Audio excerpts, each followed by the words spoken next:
So we can begin the afternoon session. Would everyone please take their seats so we can begin the afternoon session?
You're pretty good at it, but I mean, you can nail your own, but then I can pick out so we don't get only.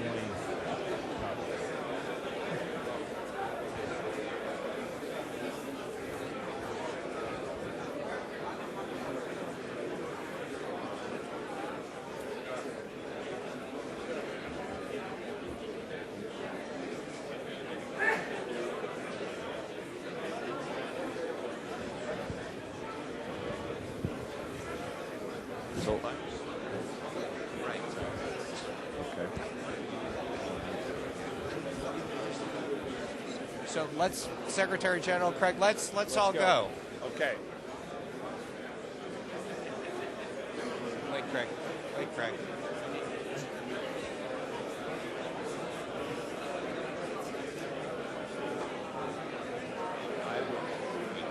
He's not here yet. We'll find something.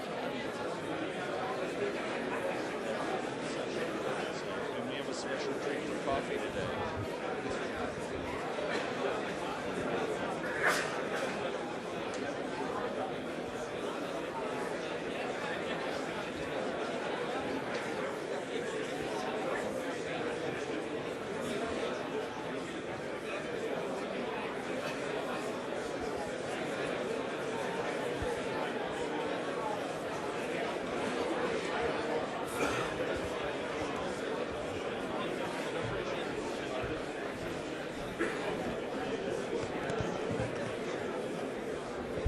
Okay, welcome back. Yeah, over here. Welcome back to the Brussels Forum. I hope you had great lunches. Did they work out this year? I mean, okay, so this is an okay thing to keep doing. Next year we might do it picnics out on in the park, or we'll find something new to do next year, or maybe tents set up someplace. But I'm glad that it worked. One of the people that have helped make the Brussels Forum really special is the Secretary General of NATO, who was part of the very first one in one of the more memorable sessions then, and we're very pleased that he's come back. And we've asked the Chairman of the Board of the German Marshall Fund to introduce him today. Mark Leland.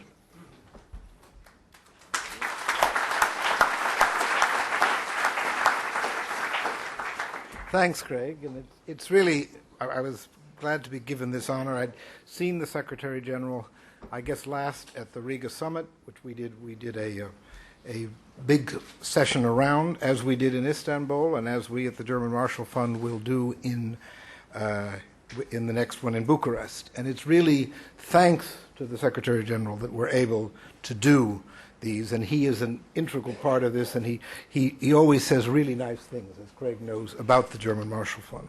So I really want to thank him for all he's done for us, but I also really want to thank him for all he's done for the transatlantic relationship, which is really why he's here.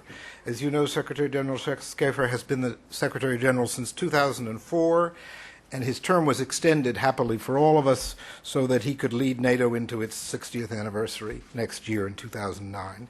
For most people know, he was the Minister of Foreign Affairs before in the Netherlands, and he's been an integral part of transatlantic relations in that capacity and also in his capacity at NATO. The Bucharest summit, just so I'm sure everybody here knows, but I will say, is going to be the largest gathering ever in NATO's history of summits. So I hope you're looking forward to it. It will reunite not only all 26 NATO member states, but also the 23 countries of the Euro-Atlantic Partnership Council, the new global partners, and the NATO-Ukraine and NATO-Russia meeting. And Afghanistan, which was a topic that I know that you have dealt with, the Secretary General dealt with at previous Brussels Forum, is going to be a big priority on the agenda in Bucharest, and we'll be discussing Afghanistan here tomorrow. And he will appear on a panel in Bucharest, I hope, if they give him the time, and I hope he's planned to, with the President of Afghanistan, Hamid Karzai, and with the Prime Minister of Canada. I know the President of the United States is going to be there. I was able to introduce him in Latvia, and I also was with him here in Brussels when he came to Brussels. And we've known each other long enough that I said, well, one thing we never imagined that either of us would ever be in Riga, and certainly not together. And now it'll be even less likely that we would have ever been in Bucharest together. But anyway, it's going to be a very major meeting. NATO enlargement has been a great success story to date, and it really is thanks to the Secretary General's leadership that the seamless transition of seven new countries into the alliance has happened. So I know that you all saw your paper this morning. You know he's been in Kosovo, so maybe he'll tell us a little bit about how exciting that was, and we're really honored to have him here. Thank you, Mr. Secretary.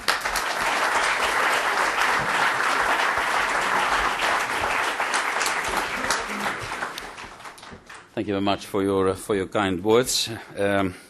Am I going to say something nice about the GMF? Of course. Before I begin, though, let me congratulate Craig Kennedy, Ron Asmus, and the GMF for having established this forum, the Brussels Forum, in such a short space of time, as I think an unmissable event. You prove it by your presence, an unmissable event on the transatlantic agenda. This said, coming back to your introductory remarks, I hope that Craig and Ron and the GMF more in general have not totally used up their formidable reserves of energy and creativity on this year's Brussels Forum, because in just 3 weeks' time they are hosting another major GMF conference to coincide with the NATO summit in Bucharest. This conference will without any doubt be a very special part of the summit's public diplomacy. And as you can never have too much of a good thing, I hope to see a number of you at the GMF event in Bucharest as well. It is partly for that reason, and don't be shocked now, that I will not talk about the Bucharest summit today. You either know what will be on the agenda already, or you'll hear about it soon enough. Rather, what I want to do with you today is to look beyond Bucharest at our next summit in 2009, and perhaps even a bit further. But don't worry, what I'll have to say about this also very much, of course, relates to the Bucharest agenda. Why did I choose this subject? Because I think that any institution worth its grain of salt has to be able to deal not only with what is urgent, but also with what is important. We must tackle and go on to tackle immediate challenges, of course. But we should not lose sight of those issues which, in my opinion, will determine NATO's future. And as some of you may remember, about a year and a half ago, I called for NATO to begin work on a new strategic concept. At that time, many felt that my call was premature. That happens to NATO Secretary Generals from time to time. Today, I feel even more strongly that we do need this document and that we do need to start soon to prepare the ground. And I think there are many reasons why. One reason is that our current concept dates back to 1999. And although it has proven remarkably prescient and thus has aged quite gracefully, it simply does not take full account of what has happened since its publication. 9/11, Afghanistan, globalization with all its pluses and minuses, to name just a few developments. But I think we also need a new concept for public diplomacy reasons. Our publics have found it difficult to keep track of NATO these last few years. And a new concept, I think, will help in explaining where we are and where we are going, and why NATO remains essential for their security. Good example, Afghanistan. Necessary, very critical public opinion, but still a very important public diplomacy investment is necessary to show to a critical public opinion why we are there and what we are doing. And I think if a concept could help in explaining where we are and where we are going, I think it is a reason to seriously think about this. Another reason, I think, for a start to discuss a new strategic concept is the United States election cycle. Starting work on a new concept in 2009 will help to engage a new US administration on NATO early on in its tenure. And with so many issues competing for Washington's attention, both domestic and external, that is, in my opinion, certainly a good thing. However, the key reason, of course, for reviewing our strategic concept is a conceptual one. The burdens on NATO are greater today than ever before, and this makes it ever more urgent that we have a clear strategic vision, clear priorities, and above all, a clear sense of the resources that we need to be successful. In other words, we need to answer the question, what kind of NATO do we want for the years to come?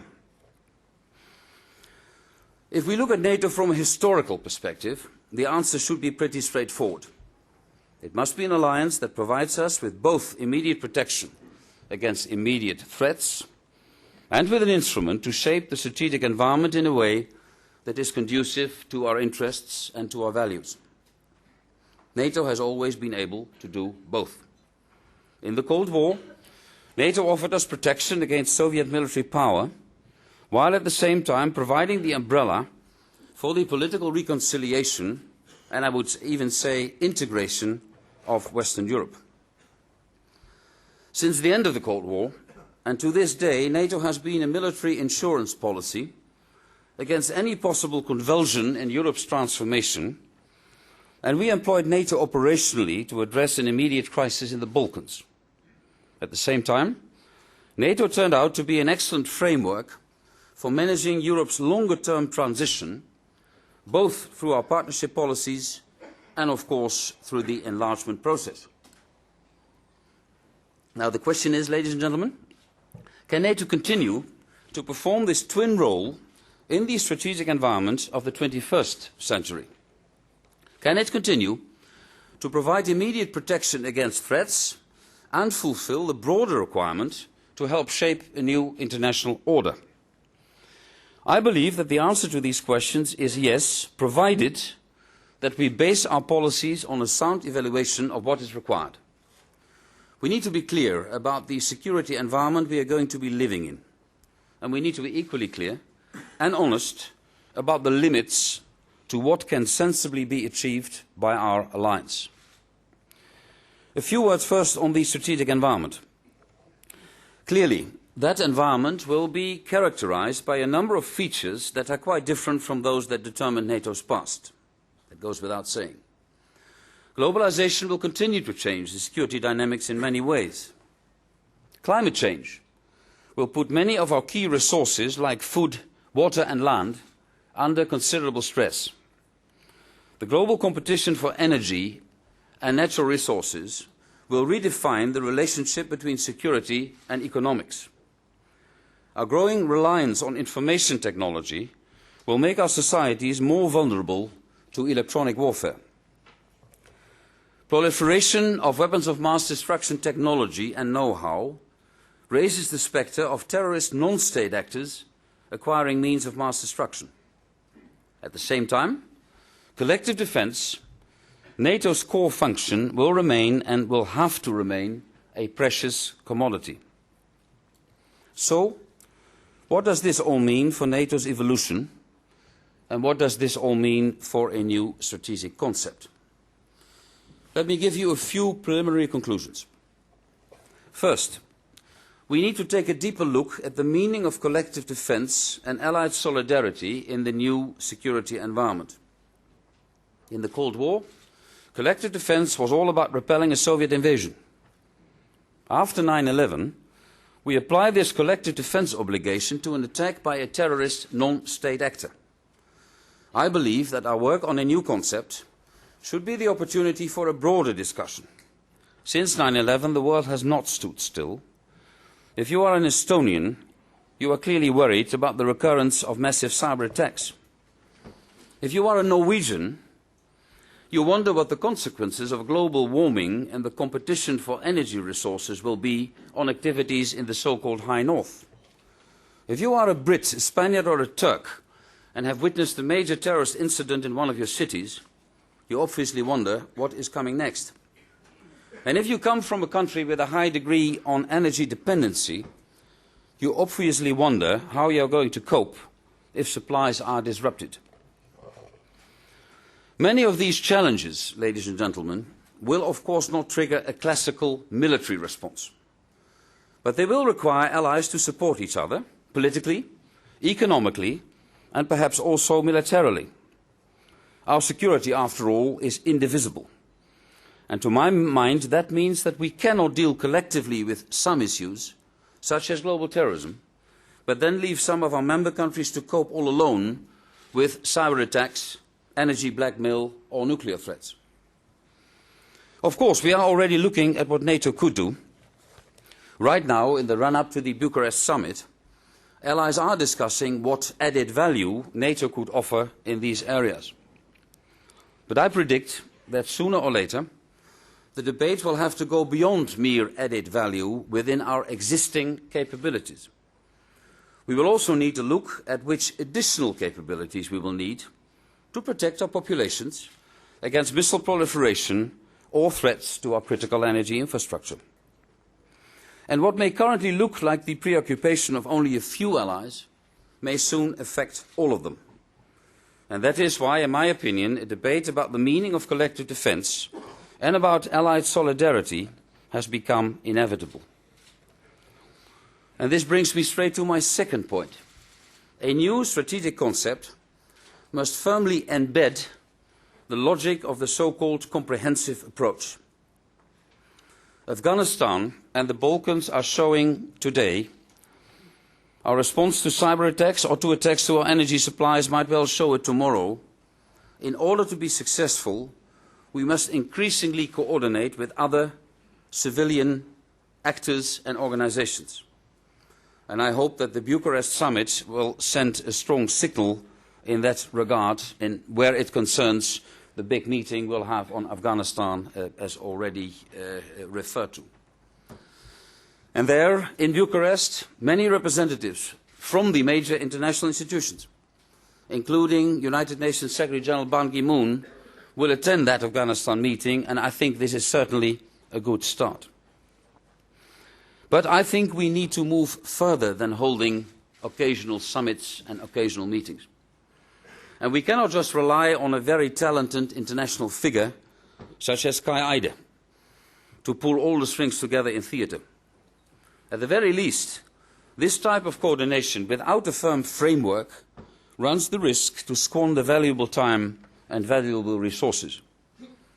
We need structured cooperation with the United Nations and the European Union on the strategic level. And we need to coordinate much more closely on the tactical level as well, including with non-governmental organisations. There is, ladies and gentlemen, in my opinion, a substantial gap between the military and the civilian aspects of crisis management. I think Afghanistan is showing that today.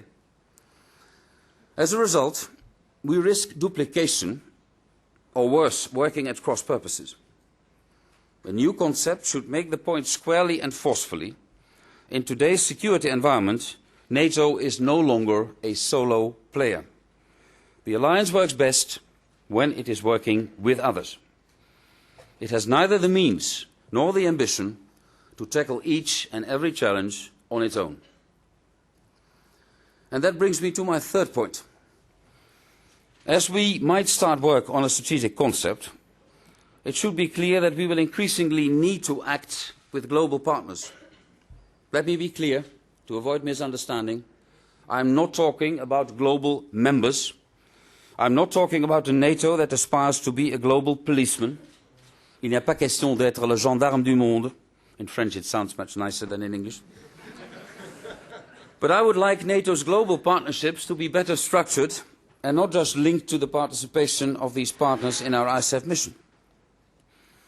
If NATO is to be capable of acting anywhere in the world, we will need this network of global partners.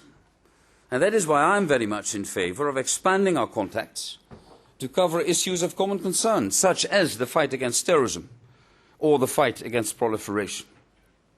And I also believe that we need to exchange lessons learned from our participation in peace support operations, and that we need to work on nuts and bolts issues, such as improving our interoperability and our communications. And I therefore hope that our cooperation in Afghanistan and the lessons we are learning in Afghanistan as we speak will serve as a model for the way in which we can combine our efforts to solve other pressing security challenges as well. My fourth point. Even in a globalized world, NATO's mission of consolidating Europe will continue and will have to continue.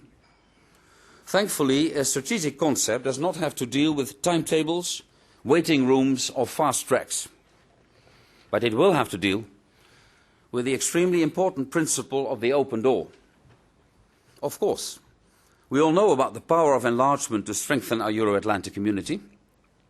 But the new concept will have to make clear how to put that open door principle into practice as Europe's easternmost countries start knocking at NATO's door. And if our governments and public opinions are to be confident in the continuation of NATO enlargement, the concept may also have to say something about the conditions that have to be met before more countries are admitted in the future. As you know, I've often warned, and I do it again today, against enlargement fatigue.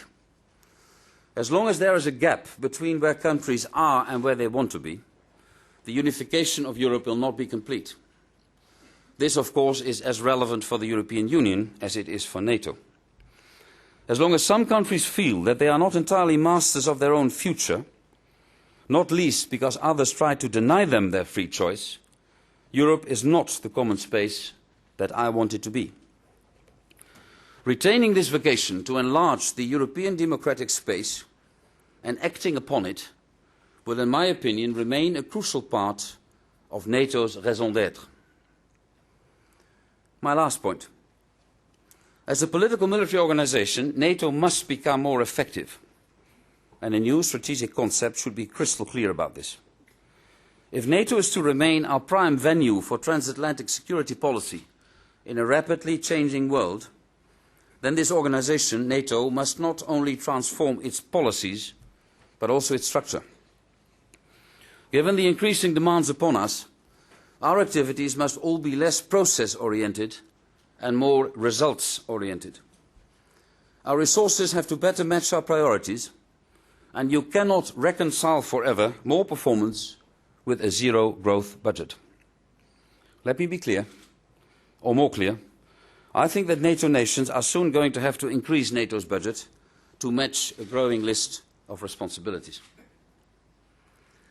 We also need a defence planning system that is more responsive to nations' needs.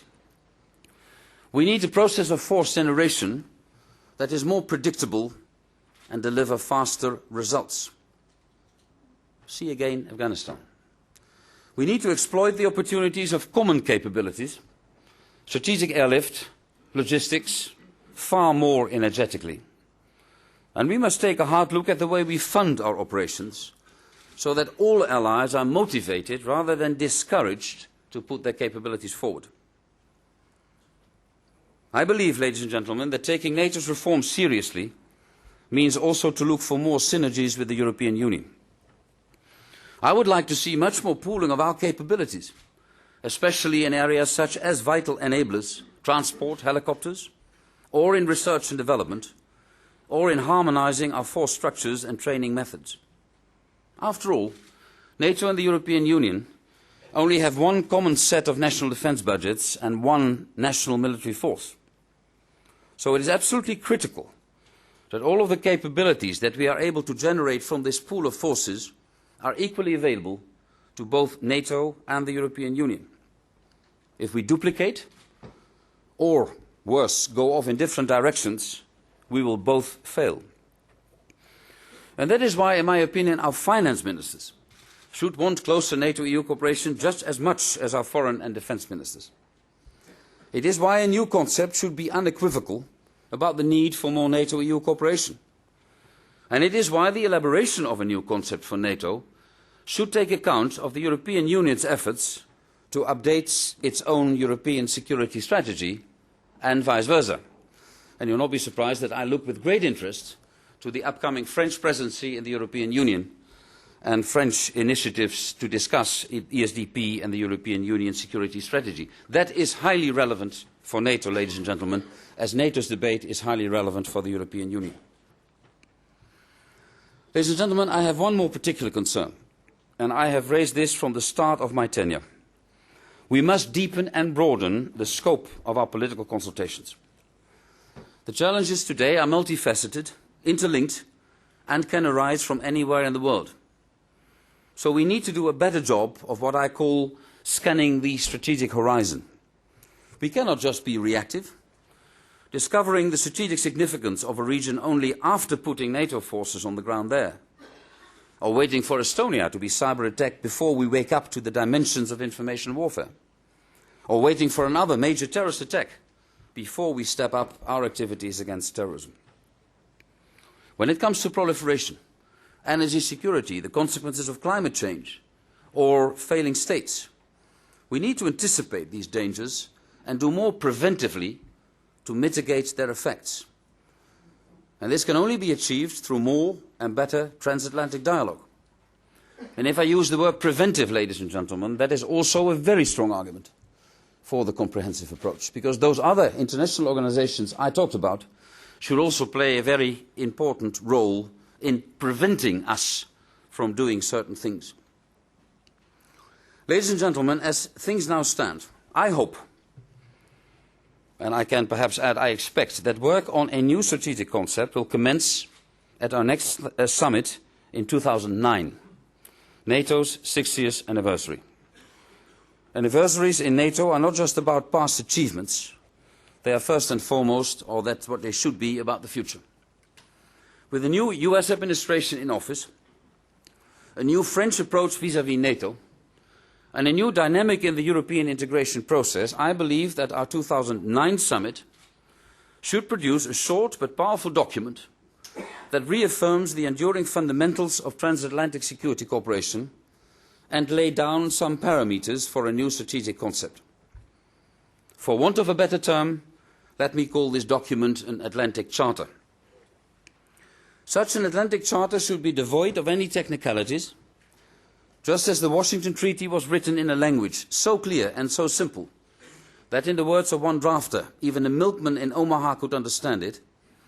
So a new Atlantic Charter should reiterate in clear and simple terms what this alliance is all about: a community of values that seeks to promote these values, but also will defend them when they are under threat. I am perfectly aware that neither an Atlantic Charter nor a new strategic concept will provide us with perfect answers to all the questions I have raised here today. And if I can't raise them here, where should I raise them?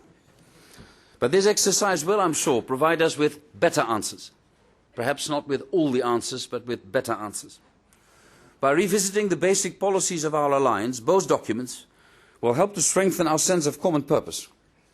And I'm convinced that they will bring home and make clear to our publics NATO's tremendous potential to shape the strategic environment in ways that the founders of this alliance never dared to dream of. I thank you very much for your attention. Thank you.